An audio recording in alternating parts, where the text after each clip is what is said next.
지난번에 이제 맨 마지막 구절을 얘기를 잠깐 안 한 것 같은데, 구진배정, 그래서 진리를 구하면 올바름을 등진다 그랬어요.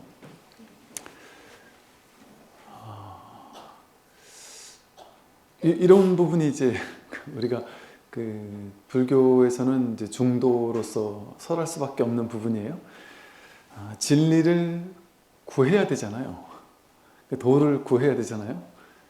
그 도를 찾아야 된단 말이에요. 그런데 그래서 모든 법문은 그 법문 자체가 정답일 수가 없어요. 모든 법문은 다 방편일 수밖에 없고, 모든 법문은 묶여있는 사람을 풀어주는 역할만 하는 거지, 그 말 자체가 진리일 수가 없어요.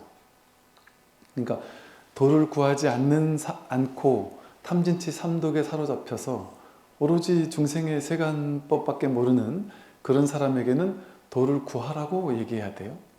그 도를 구해라. 도같이 좋은 공부가 어디 있느냐. 이 세간의 공부 사로잡혀 봐야 그것이 결국에는 허망하게 사라지는 거고 집착일 뿐인데, 진정 즐거운 게 아니지 않느냐.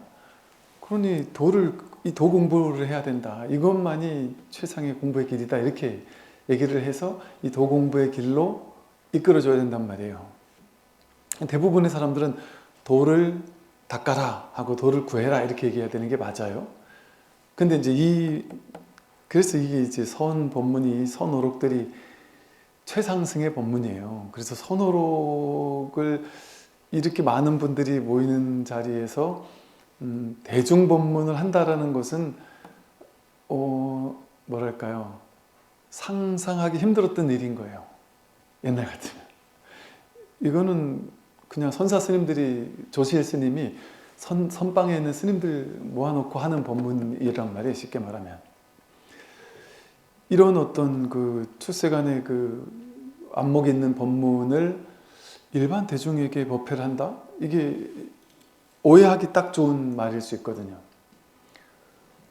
절에서는 도를 구해야 되는 게 불교의 목표잖아요. 제일 중요한 건 공부잖아요. 근데 이렇게 도를 구하면, 진리를 구하면 올바름을 등진다 그랬단 말이에요. 그러니까 여태까지 계속 이렇게 하라고 해놓고 그렇게 하면 안 된다 이렇게 얘기하는 거랑 똑같단 말이죠. 이게 선의 가르침이에요. 이거는 모든 사람에게 이렇게 해야 되느냐, 모든 사람에게 이런 법문을 하면 안 되고, 공부하라고, 도를 구하라고 얘기 안 해도, 나오지 좀 마세요. 좀 절에 뭐가 좋다고 나오세요. 집에서 좀 재밌게 사시고 도 공부 굳이 안 해도 됩니다. 안 오셔도 돼요. 좀 이래도 그냥 막 나는 포기할 수가 없다 하고 오는 분들, 어떤 일이 있어도 나는 이 공부를 하고 말겠다 하는 간절한 발심이 있어서 그냥 오래도록 이 공부에 완전히 막 그냥 열심히 매진하는 분들, 그런 분들에게 하는 말이에요. 이거는 진리를 구한다라는 건 뭐겠어요? 구하는 놈이 있고 내가 진리를 구하는 거 아니에요? 벌써 둘로 나뉘잖아요. 내가, 진리라는 게 따로 있어요. 그래서 나는 지금 진리를 못 깨달았고 내가 진리를 깨달으려고 진리를 향해 가야 되잖아요. 이게 이제 어찌 보면 바람일다라는 구조예요. 이 차 안에서 저 피 안의 세계로 가야 한다. 배를 타고 간다. 건너가야 한다. 그게 방편이거든요. 그러니까 내가 도를 구해야 돼. 그 말은 내가 도가 아니라는 얘기를 하는 거잖아요. 자신 스스로.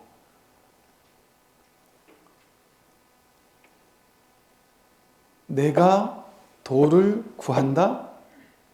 이렇게 나뉘어지지 않아요. 나 하면 이게 도예요, 벌써.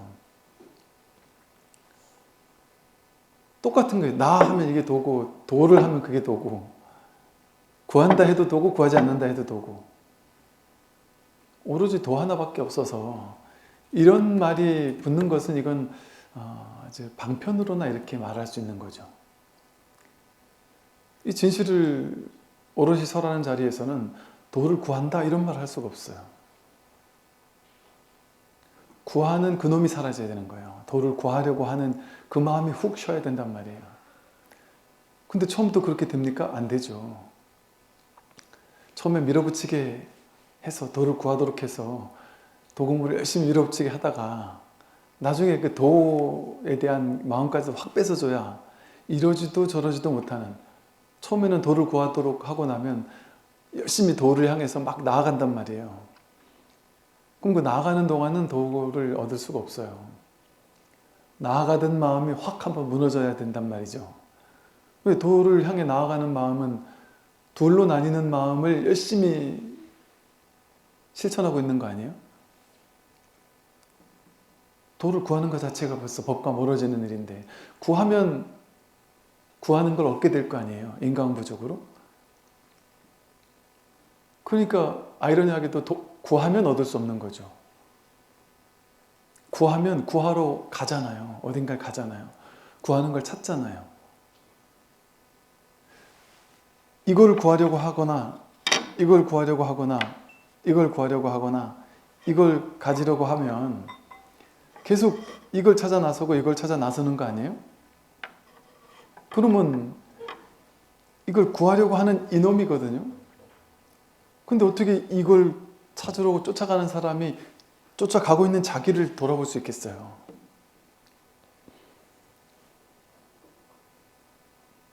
저쪽을 향해 가고 있는 동안은, 도를 구하고 있는 동안은 도를 얻을 수 없죠. 왜? 도는 얻어지는 게 아니니까요.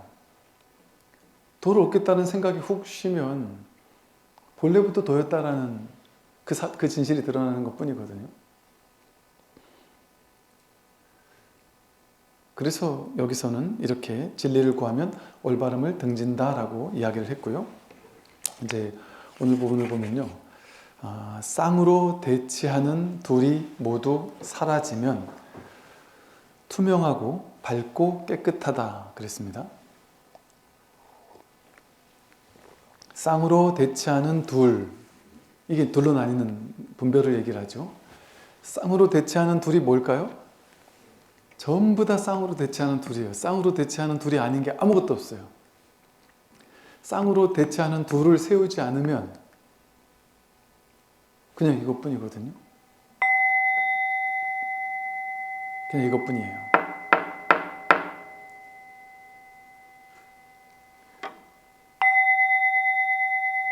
이게 그냥 도란 말이에요. 이것이 투명하고 밝고 깨끗해요. 이게 투명해요. 분별하지 않으면 이게 그냥 투명해요. 여기서 박잖아요. 깨끗해요. 오염된 게 하나도 없어요. 지금 이대로 그냥 투명하고 밝고 깨끗하죠. 청정하죠. 이게 도죠.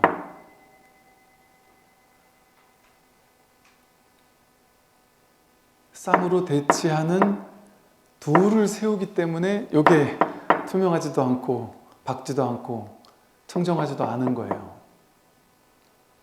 삶은 삶의 일거수일투족 모든 순간이 투명하고 밝고 청정합니다. 모든 순간이 직진심 아닌 순간이 없고 이 마음 아닌 순간이 없고 텅 빈 순간 아닌 게 없고 공성이 아닌 때가 없고 본래 면목 아닌 때가 없어요. 깨끗하고 청정하단 말이죠. 모든 순간이, 모든 것이. 그럼 나에겐 왜 안 그렇지? 이 쌍으로 대치하는 둘이 있기 때문에 그래요.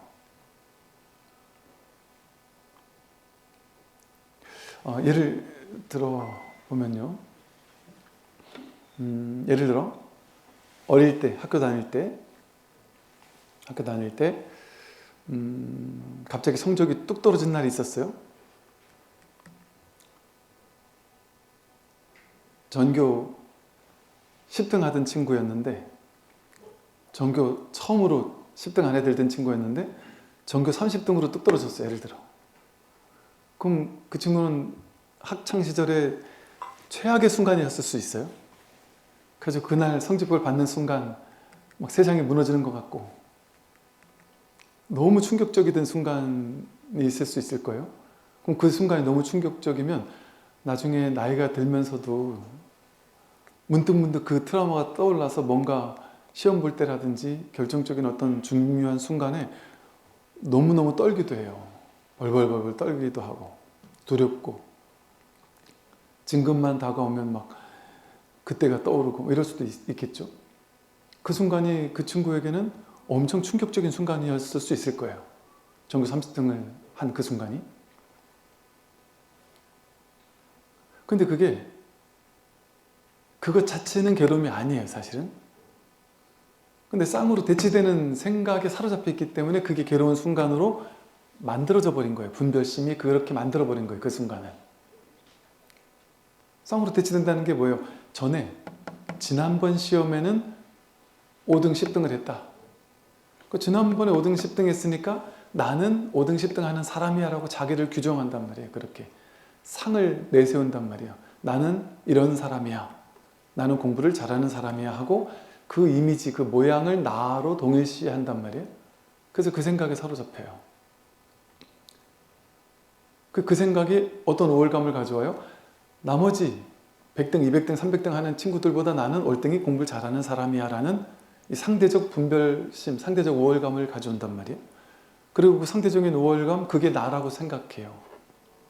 그러니까 남들과 비교해서, 쌍으로 대치되는 남들과 비교해서 나는 우월한 존재다. 이런 식의 생각을 믿는단 말이죠. 그러다가 그 다음 시험에 30등으로 떨어지고 나니까 지난번에 10등, 5등, 10등을 했던 사람이 지금 30등을 했다니.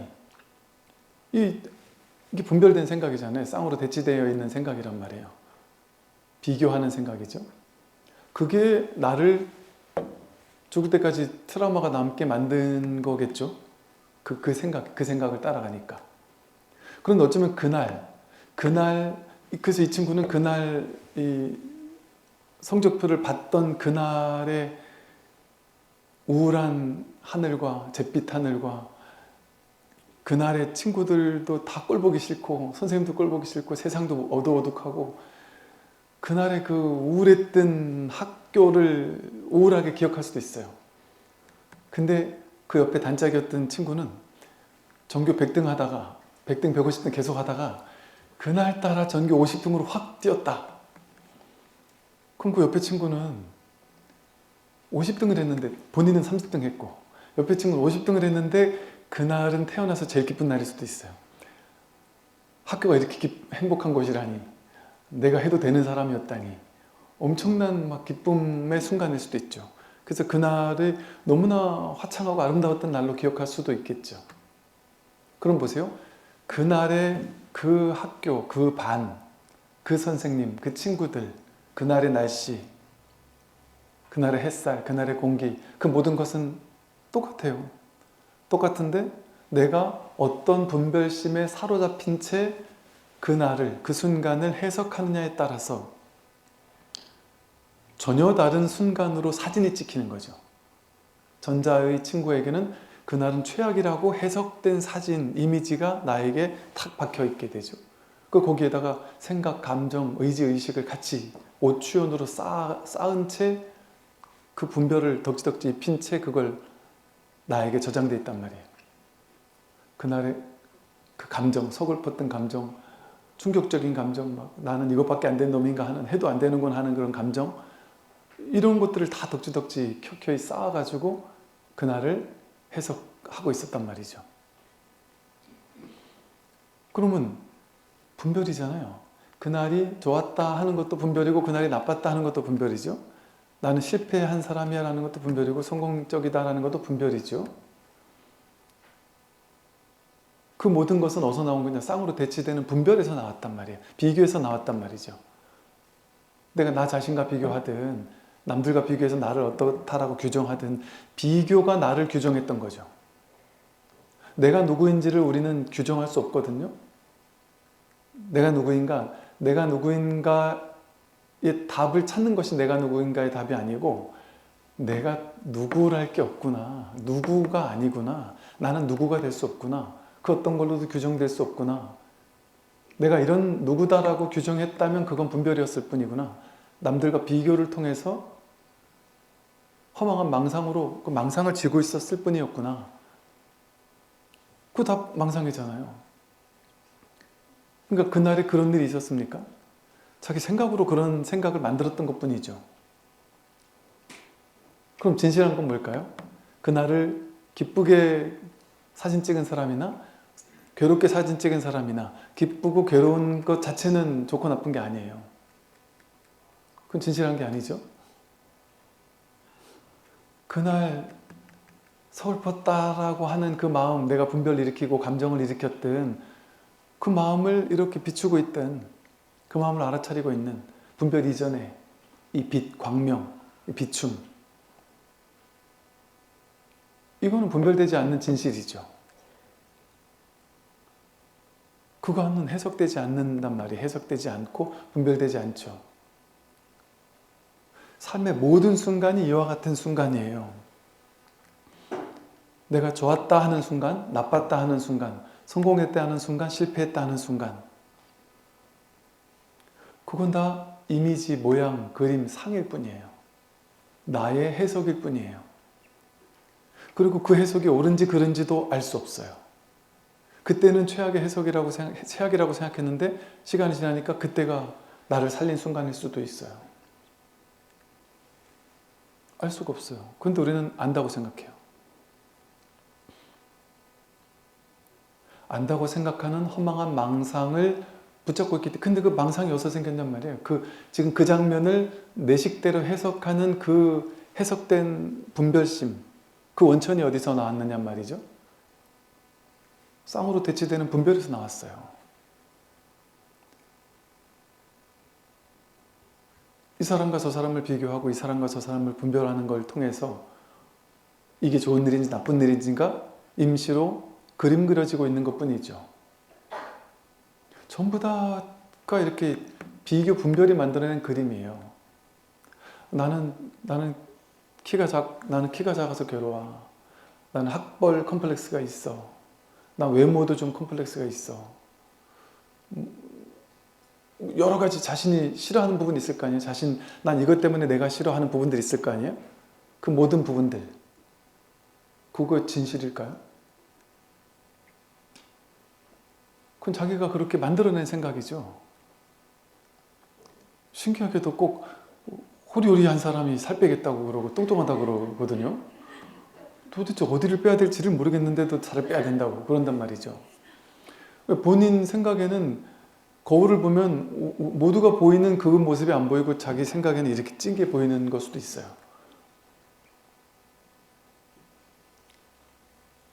그 연예인들 이렇게 한 번씩 보면은 풀메라 그래요. 풀 메이크업을 그냥 완전 풀 착장을 하고 나타났을 때도 뭐 이쁠 수도 있는데 화장을 완전히 지우고 그냥 집에서 그냥 있는 표정 같은, 화장 하나도 안 한 게 훨씬 더 자연스럽고 훨씬 더 매력이 있는 사람도 많이 있잖아요. 그게 더 자연스러운 경우가 많죠. 근데 이제 본인의 관념은 안 그렇단 말이에요. 본인은 그 훨씬 더 이쁜 모습인데 그 모습은 부끄러워서 차마 그 모습으로는 슈퍼도 못 나간단 말이죠. 어떤 연예인 보니까 인터뷰를 하는데 결혼한 지가 꽤 오래됐는데 자신은 남편한테 풀 메이크업 아닌 모습을 단 한 번도 보여준 적이 없다더라고요. 인터뷰에서. 그게 가능한가 싶은데 참 신기하대요. 그 관념이잖아요, 관념. 내 관념으로 옷을 예쁘게 입고 풀메를 하고 있으면 뭔가 모르게 든든한 것 같고 남들이 날 무시를 안 하는 것 같고 뭔가 뭐 이런 식의 관념, 그 관념을 믿으면 그게 진실이라고 믿어져요. 근데 남들은 전혀 다르게 바라볼 수도 있죠. 그러니까 자기가 생각한 자기인 것이고 자기가 생각한 세상인 것이고 자기가 판단한 타인인 것이지 그 사람을 다른 사람은 전혀 다르게 볼 수 있고 그 상황을 어떤 사람은 좋게 해석할 수도 있고 나를 누군가는 너무 멋있게 내가 너무너무 서글프고 괴로운 그 순간을 누군가는 너무 멋있게 볼 수도 있어요. 자신은 너무 충격받아서 멍한 채 있는데 남들은 와, 저 친구는 저런 충격 속에서도 의연하게 저렇게 묵묵하구나 듬직하구나 이렇게 봤을 수도 있어요. 어떤 것도 이 세상의 모든 이야기는요 알 수 있는 게 아무것도 없어요. 진실한 게 아무것도 없어요. 내가 너무나 힘들었던 순간이 그게 진짜 힘들었던 순간인지를 알 수가 없고 내가 너무나 남들 앞에서 부끄러웠던 순간이 남들은 전혀 기억도 못할 수도 있어요. 그리고 남들은 오히려 야 그게도 인간미가 있었어 이렇게 볼 수도 있어요.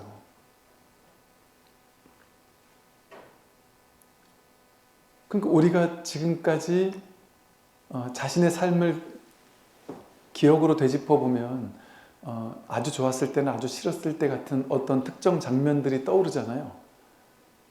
그 장면들만 이렇게 훅 강렬하게 떠오른단 말이에요. 학창시절의 특정 장면들. 왜 그게 떠오를까요? 내가 그 장면에다가 아주 좋다거나 아주 나쁘다고 해석을 했기 때문에 그래요. 근데 그건 해석된 장면이에요. 전부 다 진실할 수가 없어요. 그 해석은 어떻게 그렇게 해석한 걸까요? 비교 분별로 그렇게 해석한 거예요. 모든 이야기는 모든 삶의 사건들 좋거나 나쁜 모든 일들은 좋거나 나쁜 어떤 일이 아니라 상대적으로 이것과 비교해서 못났다라고 내가 해석했던 그러니까 이것을 길다거나 짧다고 말할 수 없는데 삶의 어느 순간에 큰 어떤 이들과 만나가지고 나는 키가 작아서 부끄러워 죽겠어 창피해 죽겠어 나는 못났어 나는 키가 작아서 이렇게 생각을 했었던 거란 말이에요. 근데 또 다른 어느 순간에는 더 작은 사람들 옆에 있으니까 나는 되게 크다고 느낄 수 있단 말이에요.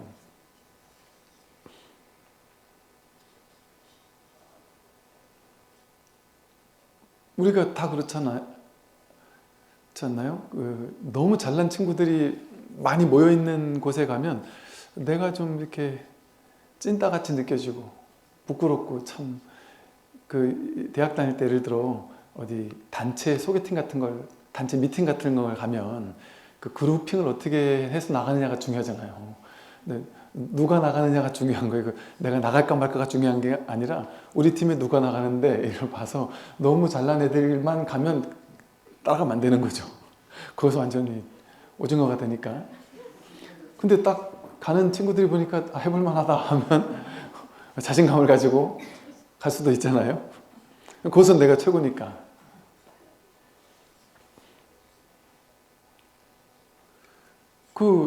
옛날에 이제 저희 학창 시절에 불교 학생회 이렇게 막 수련회 같은 것도 전국에 있는 불교 학생회 학생들 막 다들 모여가지고 막 이런 게 있었어요. 근데 이제 어느 이제 시골 동네에서 온 이제 그 친구들이었는데 자기네들끼리 그런 얘기를 하더라고요. 자기네들끼리 참 이런 발언이 참 위험할 수 있겠네.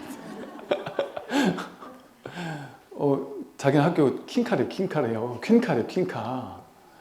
근데 아무리 뜯어봐도 도대체 어디가 퀸카인지를 알 수가 없는데 일단 퀸카를 학교에서 최고의 퀸카를 하더라고요. 그런데 모두가 그렇게 얘기를 하고 본인 스스로도 그렇게 믿고 있어요. 굳게. 그런데 아마 거기 많은 사람들이 모인 곳에서 뭔가 상처를 받았었나 봐요. 그 친구가. 나중에 이게 우리가 같은 이렇게 방향이어서 기차를 같이 탔었거든요. 근데 그 친구가 되게 이렇게 막 힘들어하고 막 이러면서 사람들이 괜찮아. 넌 우리 학교 킹카잖아. 이러면서 막 이렇게 위로해주는 소리를 들었었거든요. 그러니까, 야, 이게 진짜 분별심이라는 게 확실하구나. 어디에서 분별하느냐에 따라서 잘났다라고 생각했는데 또 저쪽 가서 분별을 당하니까 못난 게 돼버리는 데서 오는 혼란? 이게 어릴 때 그런 걸 많이 느끼잖아요. 어릴 때는 잘 모르잖아요. 우리가 뭐가 잘난지 못난지도. 그럴 때부터도 가만히 보니까 야, 이게 도대체 뭐가 잘나고 뭐가 못난 거지? 전부 다 환상이었던 거예요. 그리고 세상에 우리가 이렇게 자기라는 관념 없이 어떤 이야기 속에 쑥 빠지지 않고서 객관적으로 보게 되면 이렇잖아요. 객관적으로 보면 야, 쟤 같은 애는 시집 갈 수 있을까? 장가 갈 수 있을까? 저 성격에, 저 외모에, 저 더러운 성격에 쟤를 누가 좋다고 데리고 갈까? 이런 사람들이 많이 있을 수 있잖아요. 세상에는 많이 있어 보이잖아요. 근데 어쨌든 다 가잖아요. 제 짝이 있잖아요. 그 짝이 어떻게 있는 걸까요? 인연이 동해버리면, 인연이 동하면요, 인연 속에서 만나면 그 사람을 있는 그대로 보는 게 아니라 그 인연이 그 사람을 그림 그려요. 예를 들어 그 여행 가는 걸 좋아하는 사람들 보면요, 다 그런 건 아닌데 혼자서 외국에 가서 이렇게 여행을 떠나면 외롭단 말이에요. 허하고 막 외로운데 거기서 혼자 온 다른 사람을, 이성을 만났다.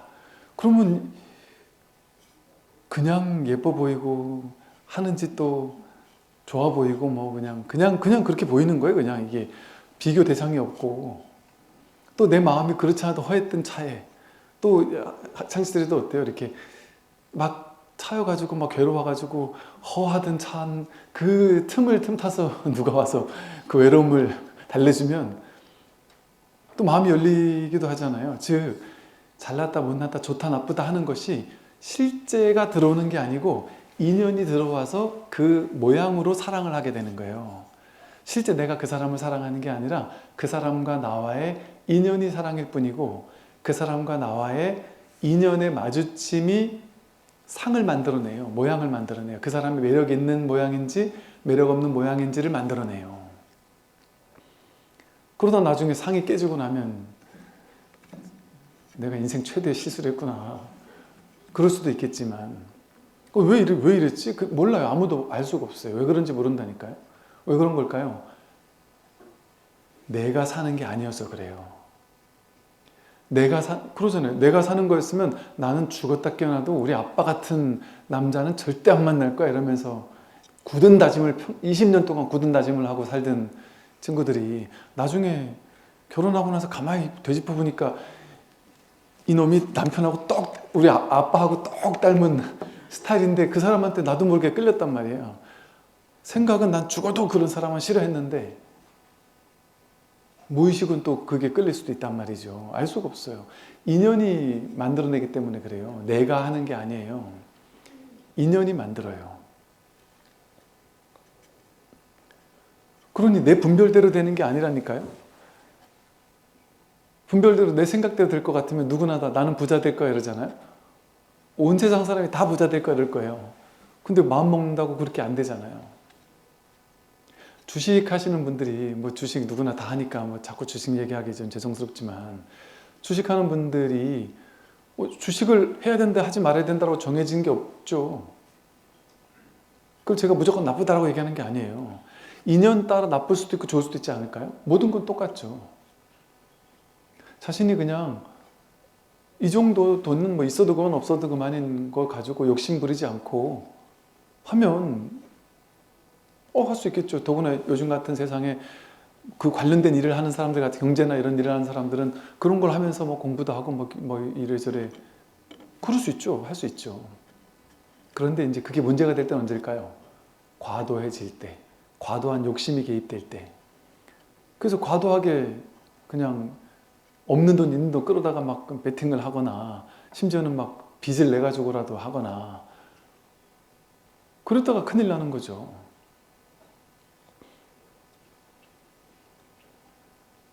그러니까 모든 것은 그것 자체로 선이거나 악일 수가 없어요. 인연이 그렇게 만들어버리거든요. 그래서 있는 그대로를 있는 그대로 보게 되면 이 세상에는 여러분이 태어난 순간부터 지금까지 살면서 모든 순간이, 좋고 나빴던 모든 순간이 진실의 눈으로 보면, 반야 정견의 지혜라는 안목으로 보면 아무 일도 일어나지 않았어요. 모든 일이 다 일어나고 있었는데 내가 생각하는 그런 일은 일어나지 않았어요. 내가 해석한 그런 사건이 내 인생에서 일어난 적은 없습니다. 내가 10대 때 너무 행복했었어. 20대 때 너무나 괴로웠어. 내가 그때 그 사건이 있을 때 너무 서글펐어. 그때는 너무 신났어. 그런 일이 없단 말이에요. 그런 해석이 있을 뿐이지. 그 해석이 옳은지 그른지 알 수 없어요. 그러니까 지금까지 우리가 뭔 짓을 하고 살았던 걸까요?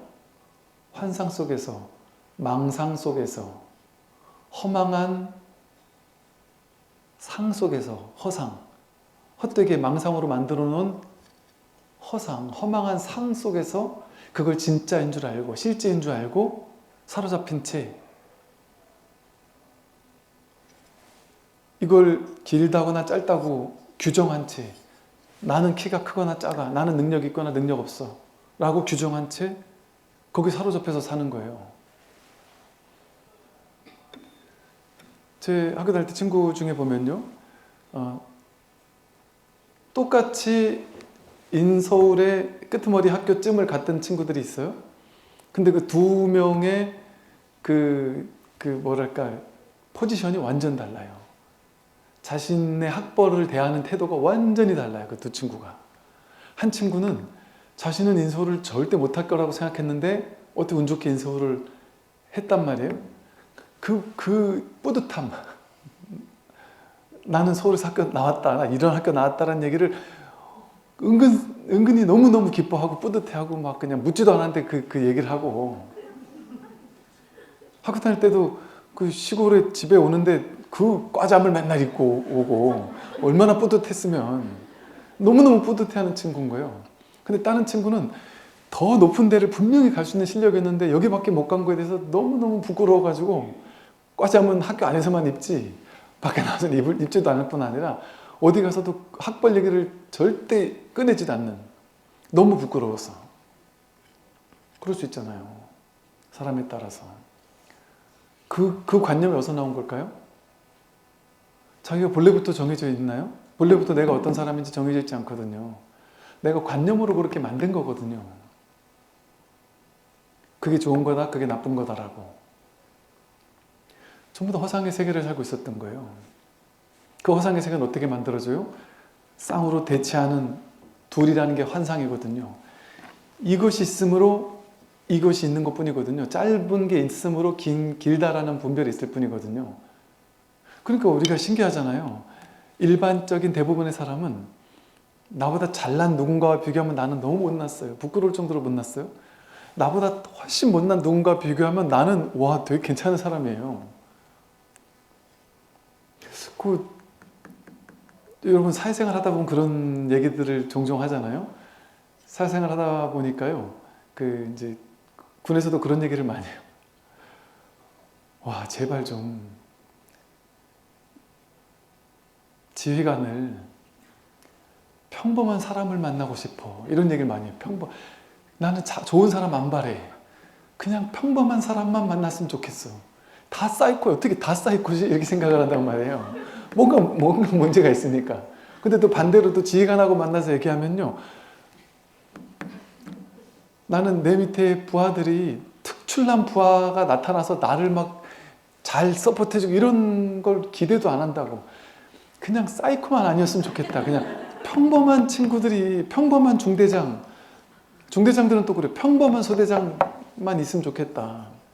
근데 왜 이렇게 다들 한결같이 뭔가 이 부분은 평범한데 저 부분이 좀 문제가 있거나, 저 부분은 평범한데 이 부분에 문제가 있거나, 전부 다 이상한 사람들 뿐이다라는 얘기를 일상적으로 상당히 많이 써요. 그런 말을.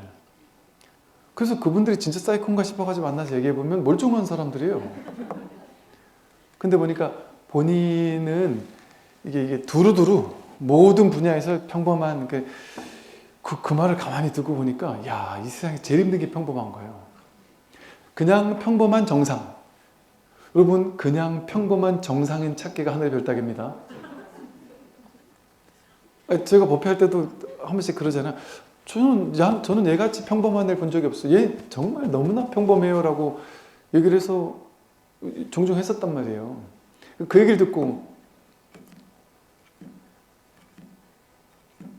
스님, 그것도 스님 생각이에요.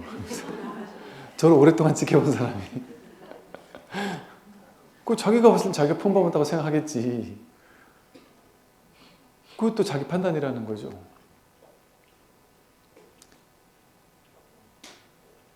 어떤 기준을 세우면 우린 전부 다 중간도 못 미친다니까요.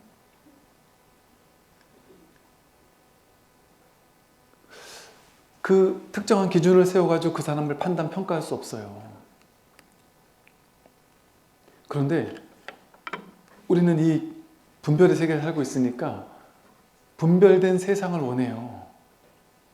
둘 중에 더 나은 세상, 지금보다 더 나은 삶, 지금보다 더 괜찮은 인생, 이런 걸 끊임없이 원한단 말이에요. 근데 그 원하는 그 인생은 어떤 인생일까요? 비교 분별의 오위를 점하고 싶은 거거든요. 망상을 추구하는 거예요. 이게 옛날에 그 드래곤볼 보면, 어릴 때 드래곤볼 보면 뭐 잘 기억은 안 나요. 근데 이렇게 그 전투력 같은 게 있는데, 전투력이 막 5, 7 이랬던 사람들끼리 막 모여가지고 막 5인 사람들끼리 있다가 어디 이상한 애가 하나 나타나는데 걔는 갑자기 15짜리가 갑자기 뜬금없이 나타나요. 그럼 5인 애들이 전부 다 찐따가 되고 그 15인 애가 갑자기 군림을 해요. 그러다 보면 주변에 또 15, 16, 17인 친구들이 막 모여가지고 잘 나가는 애들이 많이 있는 그 세계에 또 이래 있다 보면 갑자기 어디서 뜬금없이 전투력이 40, 50인 애가 갑자기 뜬금없는 전투력이 딱 나타나요. 그러면 또 거기서 또 이 기존에 있던 얘네들은 기존에는 대단한 친구였는데 또 그 찐따가 돼버려요. 그러다가 이제 이 이상은 없겠지 싶은데 그 다음 드래곤볼 나올 때 보면 갑자기 어딘가에서 100을 넘는 전투력이 나타나요. 어떤 이상한 애가 나타나요. 그럼 이게 또 끝이겠지 하는데 갑자기 또 전투력이 막 200, 300이었던 애가 나타나서 이 정도면 끝이겠지 싶은데 갑자기 1000을 넘는 전투력이 나타나고 1000, 2000 얘기하다가 갑자기 만이 나타나고 이런 느낌의 그 이야기책을 봤던 것 같아요. 그런데 지금 세상이 그렇지 않나요? 우리 어릴 때 처음 취직했을 때만 해도 야, 월급 200, 300 받으면 그래도 행복했고 훌륭하다 이렇게 생각하고 살았고, 야, 집 1000만 원짜리, 2000만 원짜리 집이라도 하나 있으면 야, 성공이다 이렇게 살았는데 어느 날 갑자기 막 1000만, 2000만 원이 아니라 막 억을 집이 여기 된다고 하고 막 억대 부자들이 있다고 하고 연봉이 여기라는 얘기도 듣고 막 이런 얘기를 듣다가 그게 끝인 줄 알았는데, 옛날엔 여러분 우리가 쓰는 용어에 조라는 말이 잘 없지 않았나요? 돈의 단위가 조라는 말은 잘 없지 않았나요? 아무리 큰 회사여도 조 단위까지는 진짜 없었던 것 같아요. 근데 지금은 보니까 세계 최고 가는 회사가 몇백 조, 뭐 이렇게 몇백 조가 있더라고요. 몇백 조 회사에서 뭐 정확히 기억 안 나는데 세계 1, 2등 기업 회장들이 몇백 조를 운영하는데 삼성은 뭐 50조인가 70조인가 뭐 얼마 안 되는 푼돈 가지고 경영하는 회사더구만요. 몇백 조를 생각하다가 보니까 삼성 회장 입장에서 그렇지 않겠냔 말이에요. 수백 조, 수천 조를 운영하는 사람들 옆에서 내가 지금 겨우 지금 50조, 뭐 30조 이런 거 운영한다고 생각하면 그렇게 생각하지 않겠냔 말이에요. 그 단위에서는, 그 세계에서는.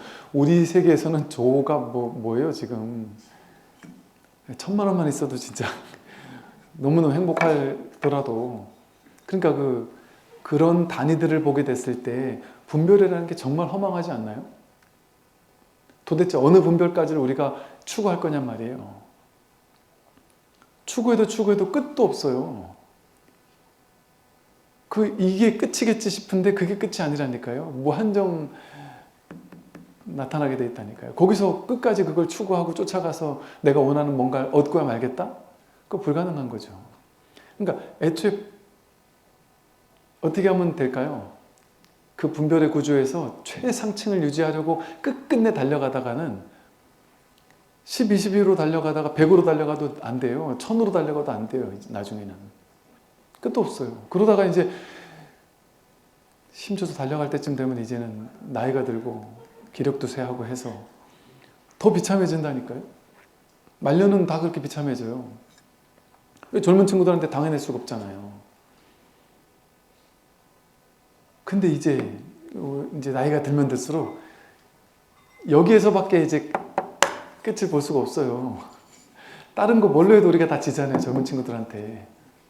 체력으로도 지고, 뭐, IQ로도 지고, 뭐, 무슨 저 AI를 쓰는 능력으로도 지고. 나이 드신 분들은 AI는 우리가 쓰는 게 아닌 거예요. 야, AI 돌려가지고 해가지고 와. 그럼 밑에 20, 30대 애들이 하는 거지, 그거는. 그래서 더 이상 경쟁이 안 된단 말이에요. 근데 마지막 하나의 진실이 남았단 말이에요. 그 어떤 비교 분별, 그 모든 비교 분별이라는 것이 전부 다 허망하다는 사실에 눈뜨는, 거기서 아무리 최고로 올라가도 그 수백조 운영하는 사람들을 경쟁을 물리치고 내가 수천조로 1등, 세계 1등 가는 기업가가 됐어도 성공일까요? 내가 드디어 몇백조를 운영하다가 몇천조를 운영하면서 우리나라 뭐 대통령님이 그랬다고 하냐? 엔비디아를 우리나라에서도 한 대여섯 개 만들면 되지 않느냐? 그래서 누군가가, 여러분 중에 누군가가 엔비디아 그 이상 가는 수천조를 운영하는 회사를 딱 만들었어요. 그럼 이제 내가 1등일까요? 근데 만들고 났더니 내가 이제 늙었고 병도 들었고 막 죽을 병도 왔고 몸도 쇠했고 노망도 오려고 하고 이러고 있다 쳐보세요. 그거 다 떠나서 그냥 병이 들었어요. 그러면 본인은 그 수천조가 좋을까요? 내일 모레 하는데 수천조가 좋겠어요? 단 10억만 있어도 젊고 쌩쌩하고 그런 사람을 더 부러워할 수도 있죠. 그러니까 그게 승리인 줄 알았는데 그걸 향해 달려가다가 정점에 올라가가지고 나는 드디어 승리자가 됐구나라고 해서 승리를 선언했는데 보니까 그 승리가 아니었을 수 있어요. 그리고 그 승리자 마음이 어떨까요? 상상을 해보면 어차피 되진 않지만 상상은 못 할 수 있잖아요. 내가 1000조를 벌었다고 상상을 해보세요. 제가 장병들 꿈이 뭐냐 물어봤을 때 최고의 꿈을 얘기했던 장병이 했던 말이 그거예요. 1000조를 벌겠다. 그래서 근데 처음 들었어요. 뭐? 천억 말이지? 그랬더니 아니요, 1000조 이러더라고요. 태연하게 씩 웃으면서 1000조를 하더라고요. 1000조를 벌고 나면 어떨까요? 그 1000조가 기쁠까요? 돈으로 인한 기쁨은 이제 없죠. 아무리 좋은 집을 해도 기쁘겠어요, 그게? 아무리 좋은 집 해봐야 몇백억밖에 더 하겠어요? 1000조가 주는데 그 몇백억이 돈이겠어요? 그건 뭐 별 기쁘지도 않을 거예요. 여러분 생각해 보세요. 500억짜리 집에 살아요. 으리으리한 막 그냥 집에 살아요. 한강 쫙 보이는 집에 살아요. 근데 거기서 남편하고 맨날 싸워요. 자식 사고치고 몸도 아프고 갱년기가 오고 막 우울증 오고. 그게 행복하겠어요? 아니면은 1억짜리 아니 5천만 원짜리 집에 살아도 남편하고 너무 서로 아끼고 사랑하고 챙겨주고 자식도 착하고 몸도 건강하고 열심히 일하면서 저절로 운동도 되어서 몸도 튼튼하고 정신이 바르고 이게 너무나 행복하지 않을까요? 이것이 너무나 행복하겠죠.